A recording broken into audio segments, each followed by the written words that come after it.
Times Media Group is a media and entertainment company which recently relisted after restructuring of the former Avusa Group. It currently announced the appointment of an exclusively male board with former Old Mutual CEO Kuseni Dlamini named as interim chairman. The company has a market cap of 2.1 billion rand but has no PE or dividend yield. Paul, I'd like to start off with that exclusively male. Why? Shameful. Why that exclusively male board? But anyway, let's get your thoughts on Times Media they've got Group. 99 problems and that's only one of them. Yeah. Look, interesting story because Avusa, which was in fact at some point in the back of Beyond known as Times Media, floundered around for a number of years. The businesses themselves have quite strong cash flows, but it suffered what was perceived to be quite weak management.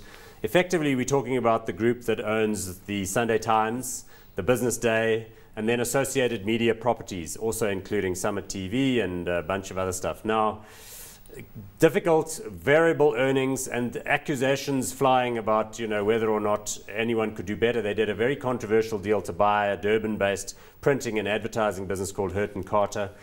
So now, out of the blue, one of their main shareholders, Mvela Panda, announces that they're going to engineer a levered buyout, which in the end results not in a complete delisting, but in a relisting of a business which is still the same, but which has higher degree of gearing. So they bought out some of the old shareholders at 24 Rand a share.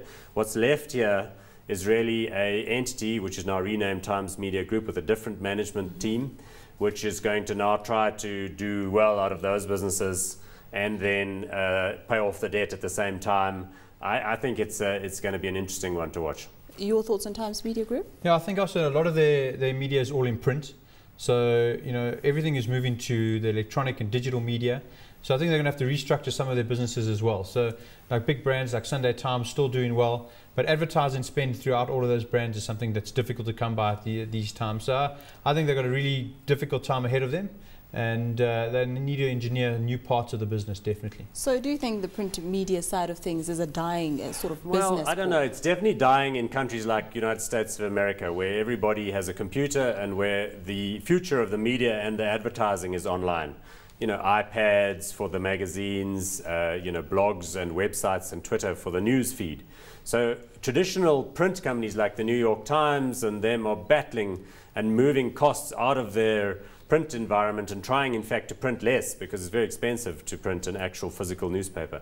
Here in South Africa it's not so clear because, as you know, the mainstream advertising market in this country is still on free-to-air television and in print media. Why? Because people don't have iPads. We don't have universal high-speed bandwidth and all of that. So I think print will eventually die in this country, but it's still got a bit of a kick, another decade or something. So whether they make this transition, look, these guys are aware of the fact that they've got to do that.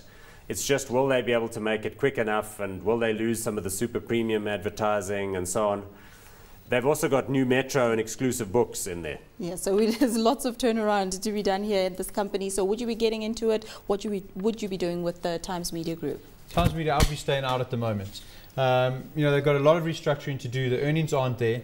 And once we see those earnings come through and start to see a change in their earnings, in their management, and if they can turn it around, then I'll start to enter. I don't think there's any reason to enter before then.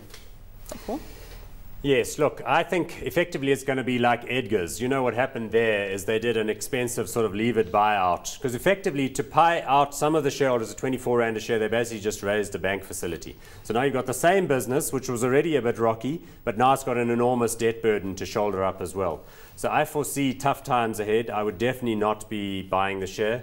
I think it's going to be interesting to see how the management strategy evolves. And, they've still got some valuable assets there, and I've got lots of friends who work there, so I feel bad standing here, making it sound like it's a bad... We need more women on the board. Can we get women on that board, please? Yeah, maybe that's what they need. That's what definitely. But no, for me, not hot. In fact, if anything, I would say, given the leverage and the difficult business model, it's a good short opportunity. So hot or not for you? Not hot for me at the moment. So two not hots for Times Media Group.